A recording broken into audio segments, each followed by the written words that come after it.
Un fraternal saludo, mi nombre es Guillermo Padilla Benítez, vocero de Trama Tejido Migrante, organización que agrupa y representa a diversos colectivos migrantes y promigrantes en la Araucanía. Agradecemos a EcoTV por este espacio y por la oportunidad de expresar nuestro pensar y sentir sobre el cambio de la Constitución chilena a partir de una asamblea constituyente. Es preciso señalar que, aproximadamente desde mediados de los 90, las organizaciones migrantes y promigrantes en Chile comenzamos a plantear la necesidad de una nueva ley en materia migratoria.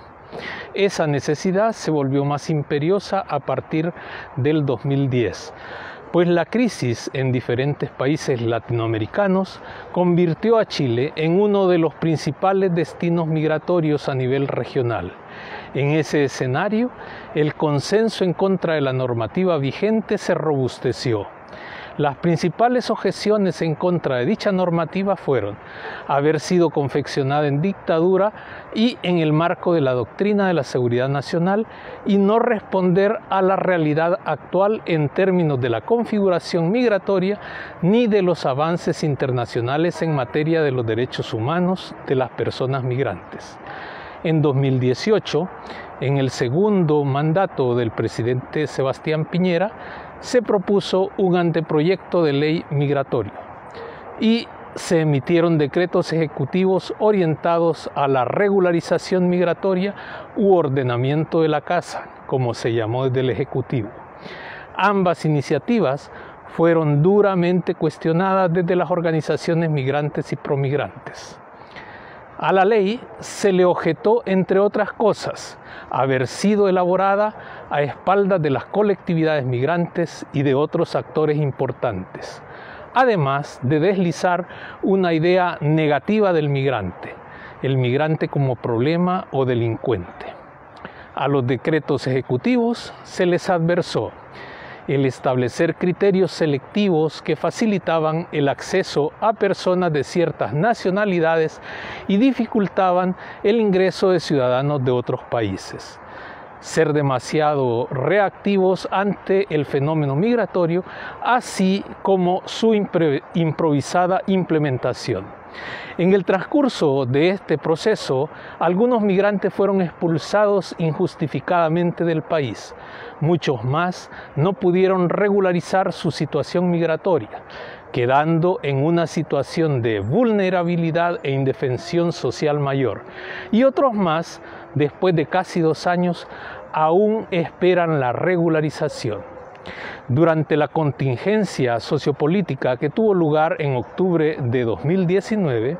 algunas organizaciones migrantes y promigrantes participaron en las asambleas populares y comunales autoconvocadas, especialmente para visibilizar a los migrantes como un actor social y político importante del Chile contemporáneo, posicionar el tema migratorio como un derecho y exigir el reconocimiento de toda persona y todo colectivo que habite en el territorio. Otros colectivos y organizaciones se abstuvieron por temor a las deportaciones y a ser sujetos de la violencia estatal. En el marco del primer encuentro de agrupaciones migrantes y promigrantes del sur, desarrollada en Temuco del día 25 al 26 de enero de 2020, el diagnóstico resultante confirmó la presencia de problemáticas comunes tales como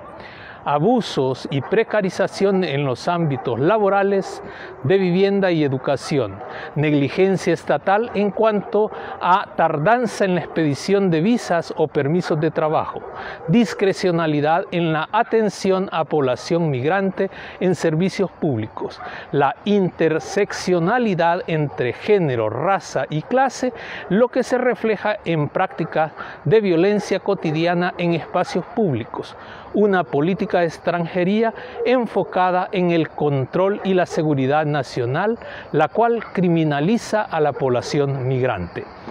Esas problemáticas ponen en evidencia formas de exclusión institucionalizadas que dificultan la vida cotidiana a los migrantes y sus familias de forma transversal. Cabe señalar que tales formas de exclusión se vieron potenciadas por la contingencia sociohistórica que vivió Chile y aún más por la actual pandemia del COVID-19. Algunas de las consecuencias directas de todo ello ha sido: primero, el miedo de los migrantes a salir a la calle y miedo a ejercer el derecho de manifestación, generalización de prácticas de exclusión en el derecho a participación, como lo ocurrido con las medidas del CERVEL de marginar del padrón electoral a personas migrantes con más de 5 años de residencia, lo cual finalmente fue revertido por la presión de las organizaciones. De ahí que la principal conclusión de dicho encuentro subrayó fue la siguiente: la posibilidad y oportunidad de realizar un cambio estructural que permita la construcción de una constitución que de forma transversal reconozca los derechos humanos de todos los habitantes desde una perspectiva intercultural, abriendo un camino para una futura construcción de políticas migratorias que reconozcan el derecho humano de migrar, garantice el resguardo y protección de los migrantes y sus familias y reconozca la ciudadanía como un derecho transversal para todos los habitantes. En este sentido, reiteramos lo declarado en ese momento. Primero, que migrar es un derecho humano y que las personas migrantes son sujetos de derechos y deberes en el lugar de residencia. Segundo, las organizaciones reclamamos nuestro derecho a poder participar activamente con voz y voto en el proceso constituyente que se avecina.